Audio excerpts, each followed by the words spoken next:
Hello बच्चों, let's read this question. The question says a curve passes through the origin and the slope of tangent to the curve at any point x, y is equal to the sum of coordinate of the point. Find the equation of the curve. Means dy divided by dx is equal to x plus y.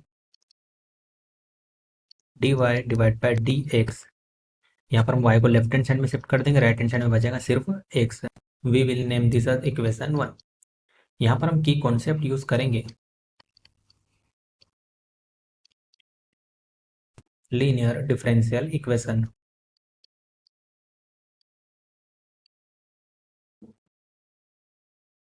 We know that the general form of linear differential equation is dy divided by dx plus py is equal to q. इस general form के corresponding हमारा solution होता है y into integrating factor is equal to integrating factor into q into D x plus c. और यहाँ पर integrating factor की value होती है e power integration p into D x के इक्वल. यहाँ हम इक्वेशन 1 को लीनियर डिफरेंशियल इक्वेशन के जनरल फॉर्म से जब हम कंपेयर करेंगे, देन हमें p की वैल्यू मिल जाएंगी -1 के इक्वल और q की वैल्यू मिल जाएंगी x के इक्वल. अब हम इंटीग्रेटिंग फैक्टर लिखेंगे e power integration p into D x. P की वैल्यू -1 है तो यहाँ पर आ जाएगा -1 into D x. E power integration of 1 into D x, इसकी वैल्यू आती है x के इक्वल, तो यहाँ पर आ जाएगा -x. So integrating factor is equal to हमें मिल गया ई पावर -x के इक्वल. अब हम सॉल्यूशन लिखेंगे y into integrating factor is equal to integrating factor into q into D x plus integral constant c. Here we will put the value of integrating factor and q. Then this equation will become y into e power minus x is equal to integration e power minus x into q. So q की value हमारे पास x के equal थी into D x plus सी. अब यहाँ पर यदि हम देखें तो यहाँ पर integration by part method apply हो जाएंगी. सो यहाँ पर हमारा जो x है ये हमारा फर्स्ट पार्ट बन जाएगा, e पावर माइनस एक्स हमारा सेकंड पार्ट बन जाएगा.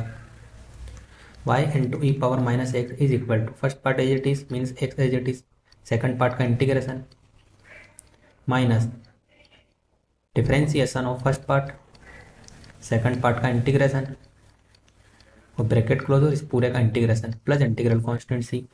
y into e power minus x is equal to x. E power minus x को इंटीग्रेट करेंगे तो यहाँ पर आ जाएगा minus e power minus x minus differentiation of x ये हो जाएगा 1.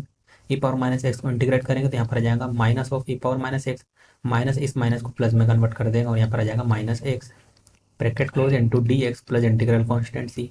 Y into e power minus x is equal to minus x into e power minus x. E power minus x को इंटीग्रेट करेंगे तो यहाँ पर आ जाएगा minus e power minus x plus integral constant c. अब इस इक्वेशन को हम ई पावर माइनस एक्स से डिवाइड कर देंगे तो ये हो जाएगा y is equal to minus x minus 1 plus c into e power x.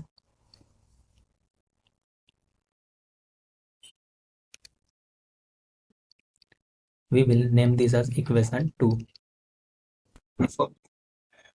According to question, curved passed through the origin. So हमारी जो इक्वेशन 2 है वो ओरिजिन से पास होंगी 0,0 से. x इज इक्वल टू 0 हो जाएगा, y इज इक्वल टू 0 हो जाएगा. x और 0 की x और y की जो वैल्यू है हम इक्वेशन 2 में पुट कर देंगे. देन हमें c की वैल्यू मिल जाएगी 1 के इक्वल. अभी c की वैल्यू 1 आई है, इसे हम क्या करेंगे इक्वेशन 2 में पुट कर देंगे तो ये जाएगा y is equal to minus x minus 1 plus E power X. The final answer is y is equal to minus x minus 1 plus e power x. Hope you understood it well. Best of luck.